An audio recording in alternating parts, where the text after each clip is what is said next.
Welcome to Curito Connects. I'm your host, Jenn, and I've been conversing with friends around the world about life challenges and impactful moments. Conversations on this platform look at answering the questions, how we overcome challenges and how our experiences shape who we are and the work we do today. I hope this work can inspire you on your own personal and individual journey. Let's dive right in.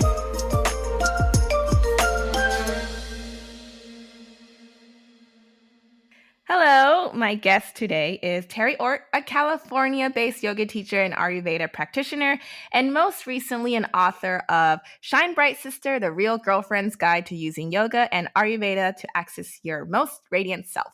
Hi, Teri. Hi, Jenn. Great to see you.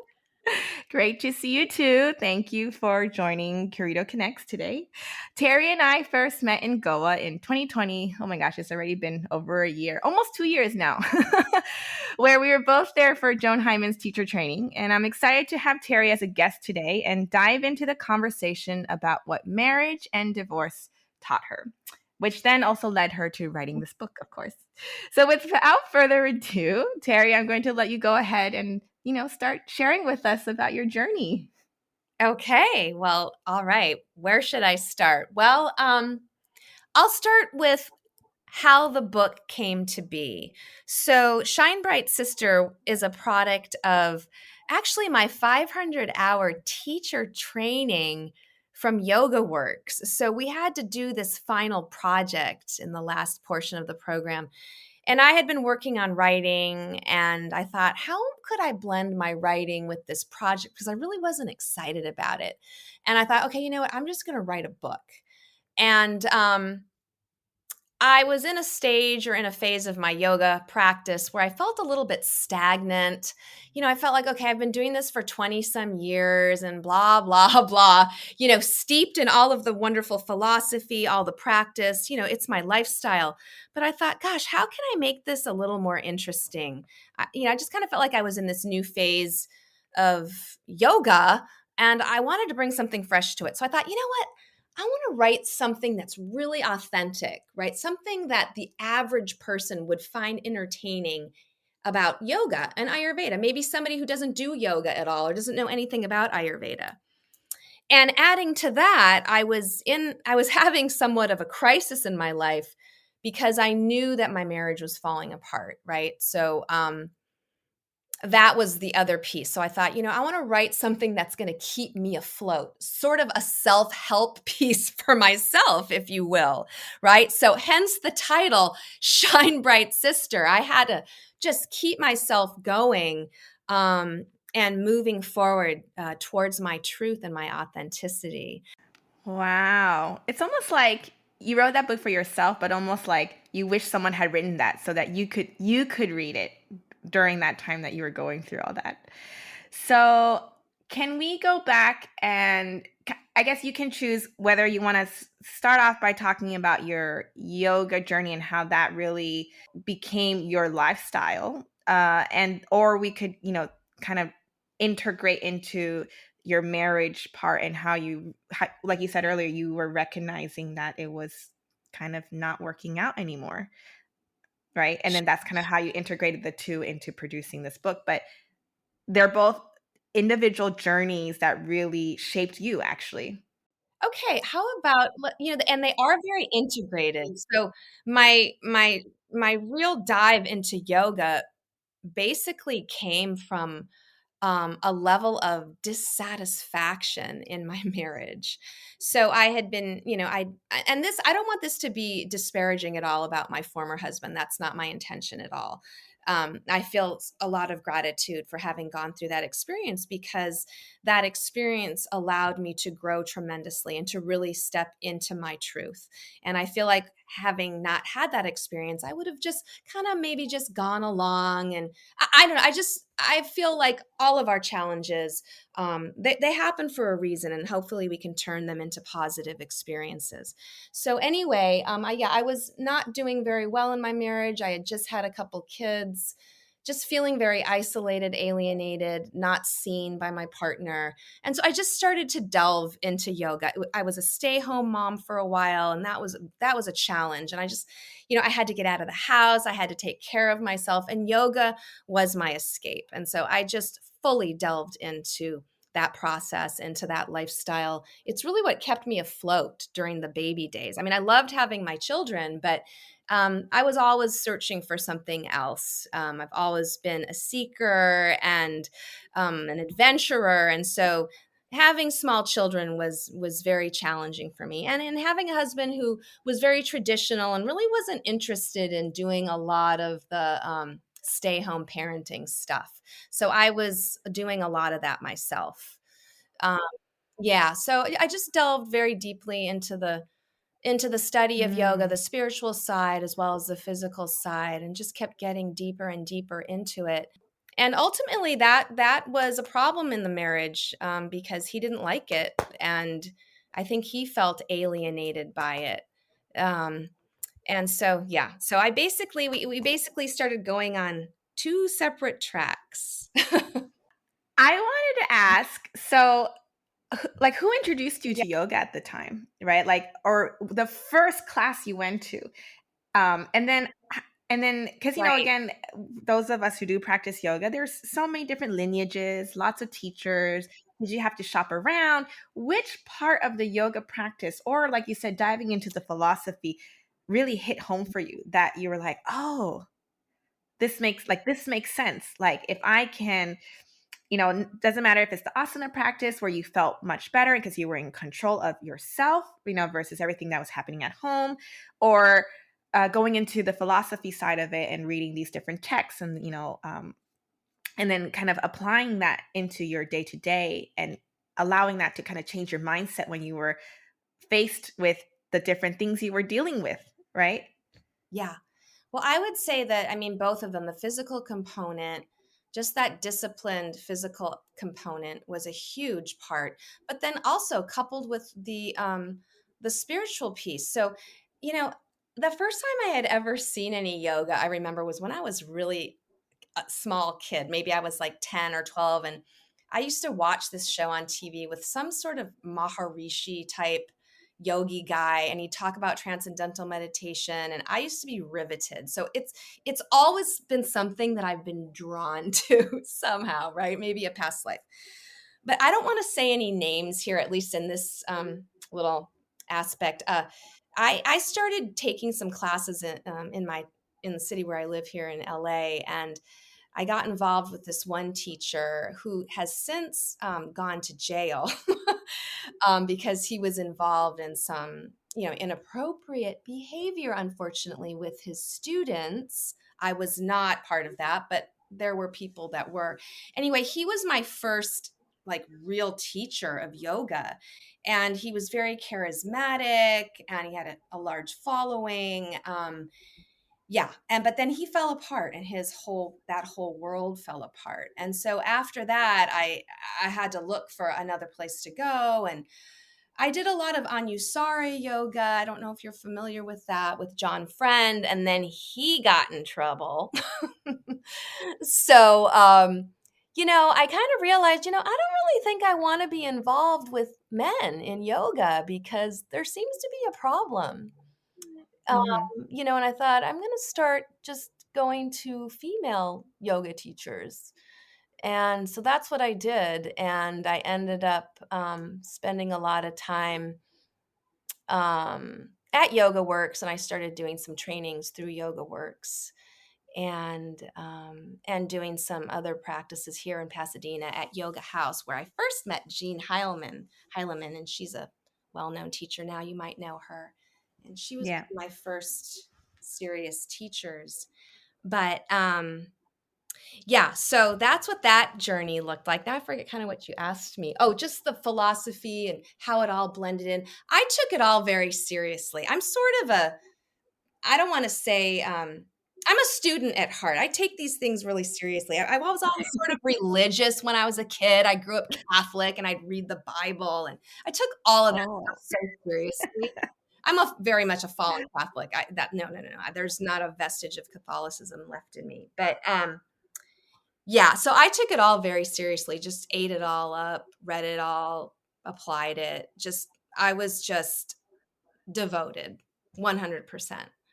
And it kept me afloat is what it did throughout the raising of my kids and my marriage. It really gave me a foundation to stand upon when I was feeling depressed, frankly, and at my, in my depths of depression. It just kept me going. Mm. Yeah. So then we transitioned from yoga keeping you grounded, Mhm. and how did you navigate the marriage part? Which I guess this can kind of go in a little bit into your book, obviously, as well, but Yeah. just working through that process of you're in this marriage, you're stay-at-home mom, yoga was your kind of fundamental foundation, that was like your happy place. Yes. And then navigating raising kids and staying in the marriage and your role in the marriage and communication, no communication, where's the self, your support group, yada yada, all this stuff, right? There's a lot of different pieces. Yeah. And then at what point um, did you say, or both of you, I guess, because it's a two-party situation, that you recognize like, all right, this can't keep going. Well, what happened was, obviously, as I started getting deeper into my practice, I wanted to take more trainings. I knew that I wanted to teach. I wanted to put myself out there, and he wasn't that supportive of any of that, right? And so I started doing a lot of things under the radar, believe it or not. I mean, just wouldn't call attention to myself what I was doing. He was so busy, and I had other part-time jobs too. So I kind of, we were busy and we were just moving through our lives. And I had a good circle of friends who were yogis as well, who, they were my confidants and they just kept me going too. So I had a community that I felt supported by.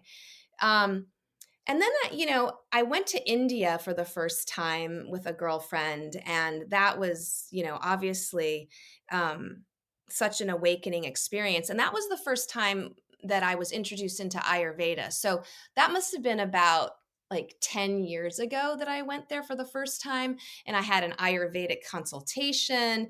And that just blew my mind. I thought, okay, I'm so interested in this. I got to pursue this when I get home. And so I did. I found an Ayurvedic practitioner locally. I started to go to her and I became so interested that I thought, okay, I'm going to study this. And so I did. And so I started to take classes, and he, my former husband, was very opposed. Just so we fought about it all the time. I don't buy into this. I don't believe in it. This is garbage, but I just kept going forward with it. And he was just not supportive at all. Then I started to have my own practice, not supportive.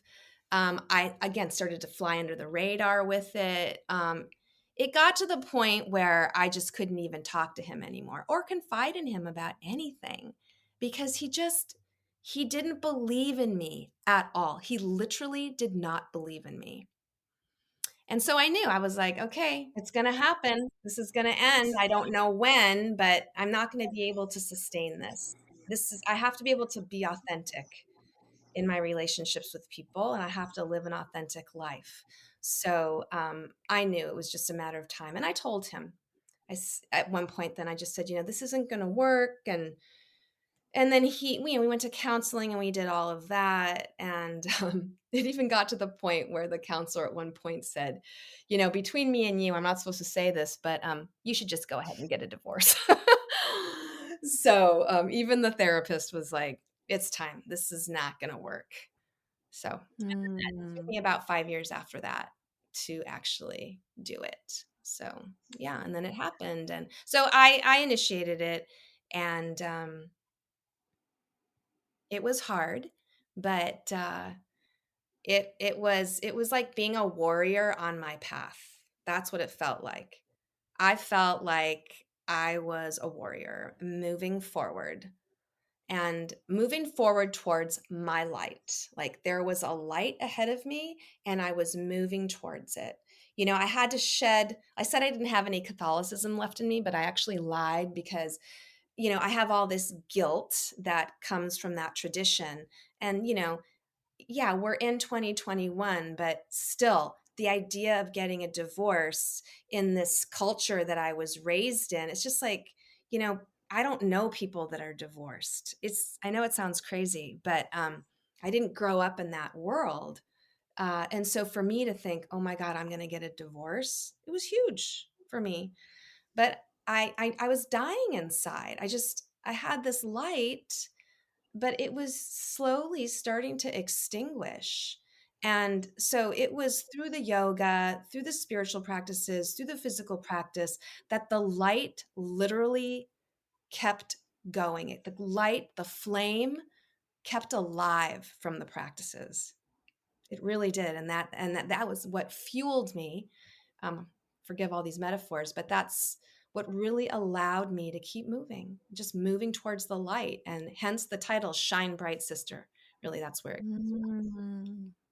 Oh, wow. Okay. I am a little curious though, so I'm just going to ask this question. Like, when you were trying to communicate Mhm, with your ex-husband, mhm. at some point was there like an I guess I was just curious, was there an expectation from his side, in terms of, because you said he didn't really support you in a lot of these endeavors, or, these things you were interested in and wanted to do. What was he expecting out of the relationship? Good question. For years I had been a teacher, and I guess he was very comfortable with me in that role, like a classroom teacher. I guess he thought, okay, that was an acceptable thing for me to be doing. I don't know if maybe he was threatened, like I said, just by whatever the elusiveness of yoga and Ayurveda, something he didn't understand. He's a very logical, scientific minded. So he looks at everything through that lens. Um, just I think it's just, he's very closed. It's really hard for me to explain. I don't really understand what he wanted from me. And then I realized, you know what? It's it doesn't really matter at this point anymore. Like I can't be worried about what this person wants from me. You're in a relationship with someone, and part of being in a healthy relationship is honoring each other's paths, right? Like I don't have to, he's a runner, he's a marathon runner. I don't like to run, but do I support him in his running endeavors? Of course. Go run all over the world. I think it's great. That's the kind of partnership I want to have with someone, where we can pursue our own dreams and respect each other for those dreams. And that just wasn't happening. And so I knew this is not right for me. This is not Mhm. healthy. And And yeah. with your kids during that period, how did they navigate the situation? Because they always say kids are very smart, right? It doesn't matter how old they are; they can sense it. When mommy and daddy are not getting along, or they can. Yeah, it doesn't. Yeah, it doesn't matter if they're little or if they're older. Were they affected in any way, or was it communicated when you guys were going through this whole process? Or Yeah. So, it's funny, when my kids were younger, now they're 18 and 20, but when they were about, like, let's say 4 and 6, or maybe a little younger, I had filed for divorce at that time.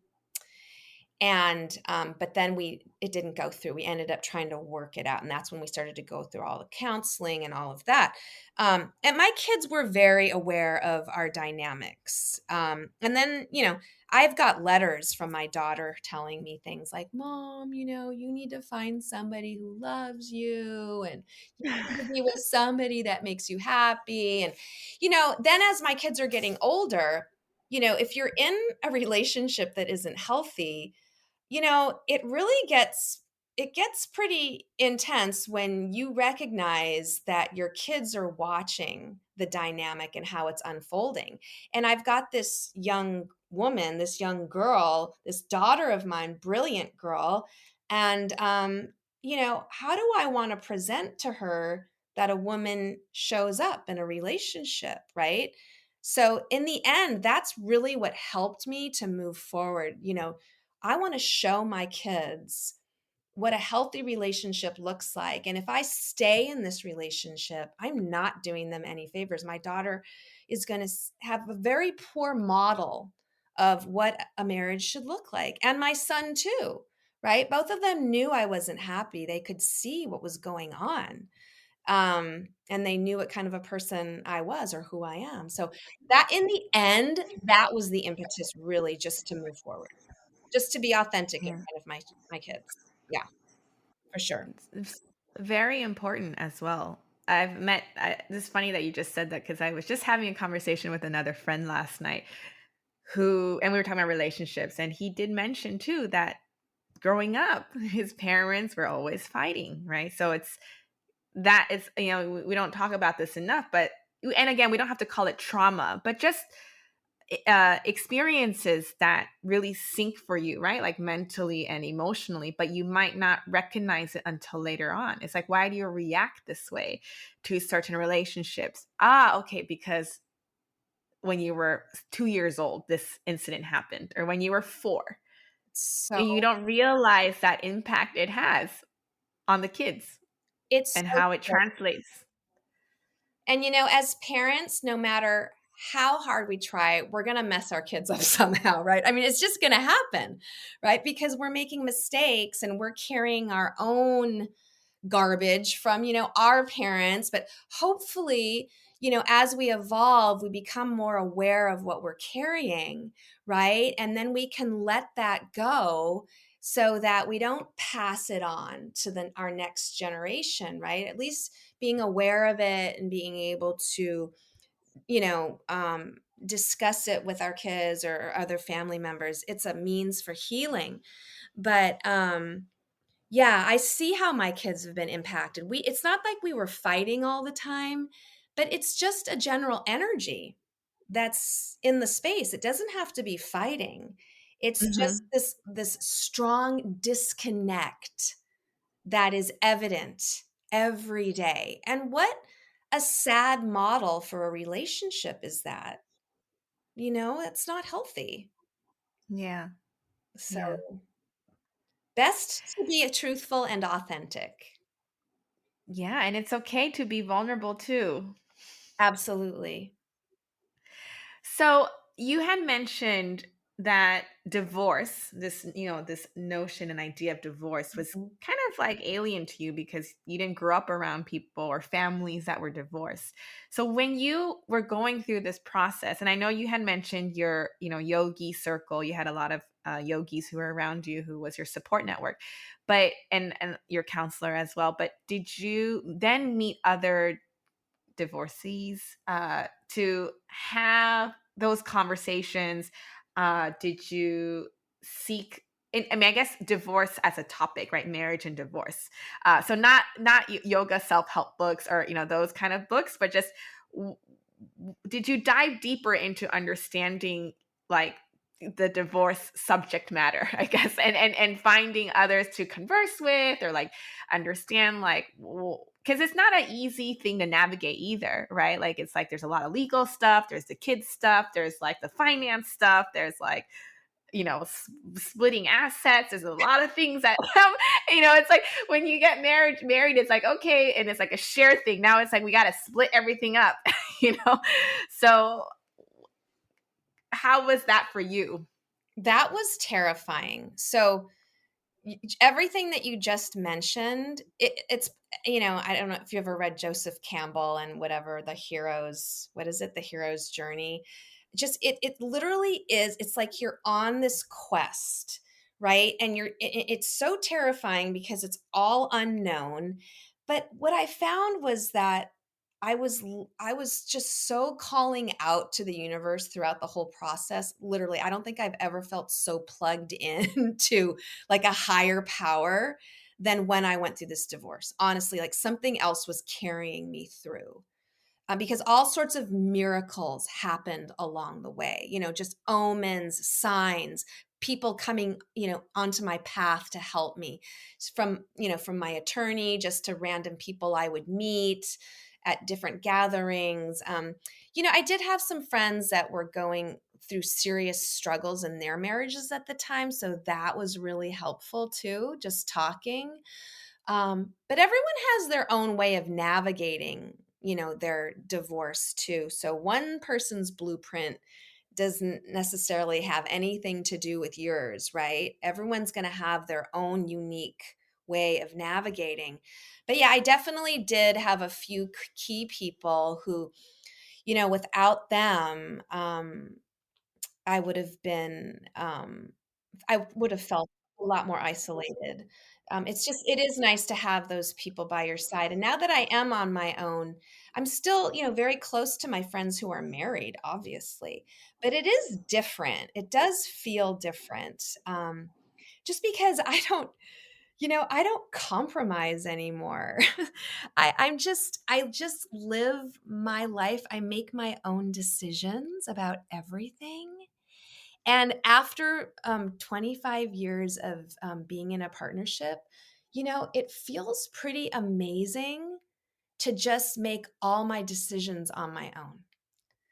And I like it. But there was a huge learning curve involved in terms of the finances, figuring things out, just managing everything by myself. Um, but it's worth it. It was worth it. It was 100% the right decision. I've I'm so happy. I am so whole. I feel more balanced than I ever have. Um, so you know what? We go through these challenges, but on the other side, there's something beautiful waiting for us. Yeah.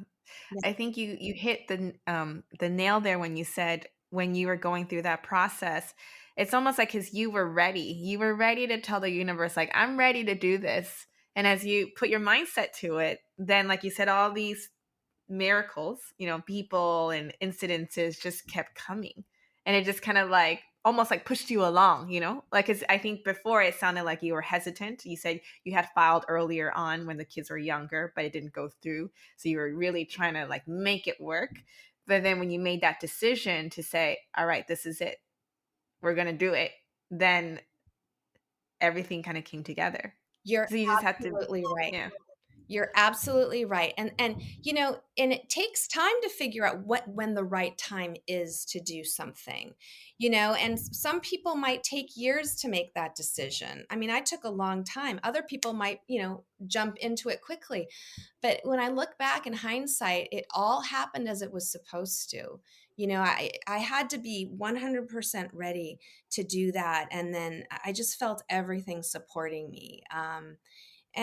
So in the end, it just becomes about trust, like trusting your own journey, whether it's, your career journey, your journey as a parent, your journey through a divorce, your journey through someone's dying that you're very close to.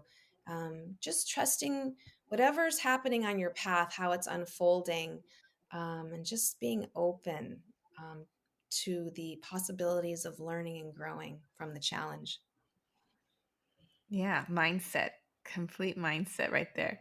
It is, and being 100% present to it, like being Yeah. able to recognize the pain that you're feeling, sitting in it, not pushing it away, and just letting it flow through. Yeah. So we have a few more minutes left, but I wanted to, thank you for sharing this process and journey of yours and kind of go into your book, obviously, Shine Bright Sisters. And maybe you can share with the audience a little bit who are listening how this book can help those who resonate with your story. Maybe they feel stuck. They're also kind of trying to decide, whether you're a male or female in your relationship, trying to decide like, I totally resonate with Terry there. I feel stuck. I'm not myself. I want out. How can this book help them in a way, right? Because that's what this book is about. So, the book itself, when you're reading the book, it's not necessarily about being stuck. It doesn't necessarily address that, but what it does address is how to get in touch with your light, let's say, right? So we don't have to be going through a tremendous challenge to want to get in touch with our light, right? Or to need to get in touch with our light. Um, one of the things I talk about is the daily healthy ritual, which is a mainstay in Ayurveda. Just it's called dinacharya, and dinacharya literally means your daily healthy ritual. And so I talk about how my daily healthy ritual is really what allowed me to weather the storms that I went through in my life, let's say, or just the daily healthy ritual and just some of the other practices in Ayurveda that help keep you grounded, right? So if we have a healthy daily ritual, it keeps us present, right? It keeps us in a container that we can work from so that when things are being thrown at us that we're not expecting, it's okay because we have this routine. We have these healthy things that we do to keep ourselves nurtured, if you will, right? The simple things, whether it's having, your warm water and lemon in the morning, whether it's doing 3 minutes of pranayama breath work, whether it's doing a simple yoga sequence, whether it's, loving yourself by putting on some really lovely herbal infused oils as you take care of your body. Whether it's taking your special herbal supplements, right? Having specific mantras that you use for grounding. So that book, what it does is it distills what I think are some pearls of wisdom from Ayurveda and yoga that anyone could use to just bring about balance in their lives. Because with the balance, we're able to make better decisions for ourselves. We're better to, or more able to reflect. So the practices encourage reflection, right? And when we're reflecting, we can recognize what's working for us and what's not, right? We're not just going to be making random decisions. We're going to be able to say, hey, this isn't really working for me. Maybe I should make a change. And so with these rituals that I have, I'm going to be able to make a change because I'm going to have some sense of um, equanimity in my life. And so I'll feel safe and I'll move and I'll make those little changes, right? And I'll keep my inner light going with these practices so that no matter what's coming my way, I'm going to be able to shine brightly and access that inner light. So that's what the book is presenting. And it is Mm. being presented to women. I'm speaking to the sisters. I use the term sister a lot and goddess, but obviously anyone can read it. And the men out there can read it and go, "Oh yeah, these are some good things to keep in mind for my wife, my daughter, my sister, my friend." Yeah. That is true. But now I'm now curious though, because what would you say is an equivalent for men, right? So you said your book is for, because of course the title is Sisters and Goddess, Muses, but what about men? Yeah, what about the men, right? Have you come across any other authors who've kind of recently been writing similar, like, in that Yeah, same genre where, because men don't really talk about this stuff that much, but they actually need it just as much too. absolutely. I totally agree with you. I think that I can't think of any specific authors or names of books, but I know now that there's more let's say discussion groups and whatnot designed for men to come together and just express their vulnerability and just talk about their challenges because absolutely men absolutely need this, right? Yeah. Because so many men suffer from depression and the way men are raised in our society, they're not raised to be open, right? Yeah. um, Mhm. and so they can definitely benefit. So maybe I need to write a book called Shine Bright Dude. But But I think a guy should write that book, not me. I mean, in a way, it's not even a male female No, thing, it's right? not. It's No, it's it's it's not. just it's just humans, you know. Not. And I think kind of going back to what you're referring to with the light, it's really just obviously the book came about because of your own experience, which was through your marriage and your divorce, and you recognized that it was, dimming your light, and you wanted it to shine brighter, and that's where this book came about. And it's it's very nice that you kind of made it more for the masses, not so much for a specific like divorcee type book, but it's more just like for anyone who's a little bit stuck, anyone who feels like their light isn't like shining bright out there, and that it's getting dimmer and dimmer because of, like you said earlier, maybe you're stuck in a career you don't like, or maybe you're having issues with or you have a sickness, or whatever it is you're struggling through at the moment. It's dimming your light. So the book is helpful in that way to kind of remind you, like you said, with the daily rituals, to kind of go inwards in a way, right? It's a more applicable, less philosophical, like you said earlier, a more approachable book for someone to pick up and read and understand, like, okay, it's very practical. I see how this can be applied to my day-to-day. But I think the bottom line of what you also illustrated earlier too was the importance of listening to yourself and trusting yourself in any situation you're in.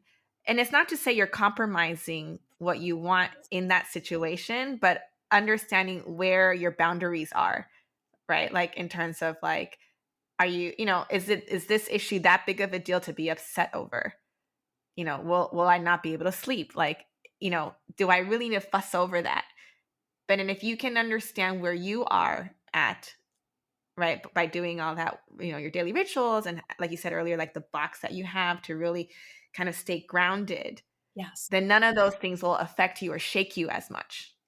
Exactly. I love the way you encapsulated that. That was my summary, so we could wrap up later. Right? It's a perfect summary. And with that light, light is discernment, it's illumination, right? It's transformation. It's so powerful. And we all have it. We just have to Nurture it. We have to nurture it, and we have to Yeah. let it shine. Right? So Yeah. that book, Shine Bright Sister, and I'll give you some really, really practical, hands-on ways to make that happen. Oh, awesome. So I'm going to obviously include the link for people so that they can buy it on Kindle or on paperback. And then also your site if people are interested in getting Ayurveda consultation. You also still teach yoga, right? I Like do. in LA? Yes. Yeah. So I'll provide all the links so people can follow you and find you. And yeah, thank you so much. And good luck with the book. I know you just launched it. So hope it goes well. Jen, thanks for having me. Thank you so much. That's all we have time for today. Thank you for listening to Curito Connects. For more Connects content, collaborations, and discoveries set to inspire you on your own individual journey, please head to our website at www.curito.co. Until next time, stay inspired, and thank you for joining us at Curito Connects.